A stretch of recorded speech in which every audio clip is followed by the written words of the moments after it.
আমাদের প্রতিবেশী দেশকে বলতে চাই, আমাদের দেশ নিয়ে আপনাদের ভাবার দরকার নাই। নিজের চরকায় তেল দেন,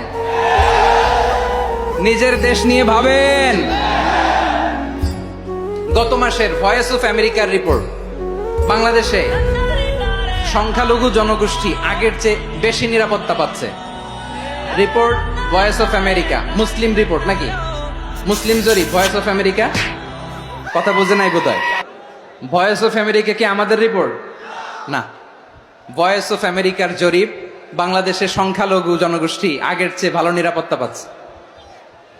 শুধু এখানেই শেষ না, মাইক্রোসফটের একটা জরিপ শোনাই আপনাদেরকে। তারা সারা পৃথিবীতে গুজব, ভুয়া আর মিথ্যা নিউজ ছড়ানোতে কোন দেশ সেরা একটা রিপোর্ট করেছে। এর মধ্যে 1 নম্বরে এসেছে ভারতের নাম। মাইক্রোসফট তো মুসলমানরা চালায় না, কথা বোঝে নাই বোধহয়। প্রতিবেশী দেশকে বলবো, আপনারা নিজের চরকায় তেল দেন, আপনারাও শান্তিতে থাকেন, আমাদেরকেও শান্তিতে থাকতে দেন। সব চেঞ্জ করা যায়, প্রতিবেশী চেঞ্জ করা যায় না। আমাদের ল্যান্ড তাদের ল্যান্ড, পাশাপাশি। আমরা চাই তারাও সুখে থাক, আমরাও সুখে থাকি, ঠিক কিনা? কিন্তু প্রতিবেশী হলে বন্ধুত্বপূর্ণ আচরণ করতে হয়। প্রতিবেশী যদি বন্ধু না হয়ে প্রভু হতে চায়, এরকম দানব প্রতিবেশী কেউ চায় না। ভারত যদি বন্ধুত্ব উপহার দেয়, আমরাও বন্ধুত্ব দিব, কি বলেন? তারা যদি বন্ধু সুলভ আচরণ করে, আমরাও বন্ধুত্ব উপহার দেব। কারণ আমাদের পররাষ্ট্র নীতি হচ্ছে সবার সাথে বন্ধুত্ব, কারোর সাথে বৈরিতা নয়। আলহামদুলিল্লাহ বলেন, কত চমৎকার পলিসি আমাদের।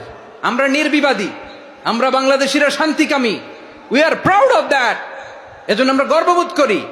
আমাদের পররাষ্ট্র নীতি সবার সাথে বন্ধুত্ব, কারোর সাথে শত্রুতা নয়।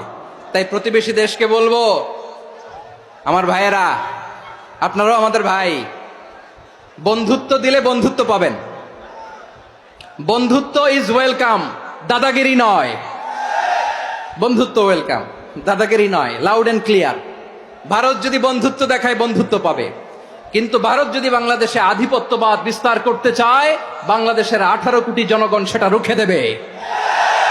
ভারত যদি গৌর গোবিন্দের ভূমিকায় নামতে চায়, দেশের 18 কোটি মুসলমান শাহজালালের ভূমিকায় নামবে।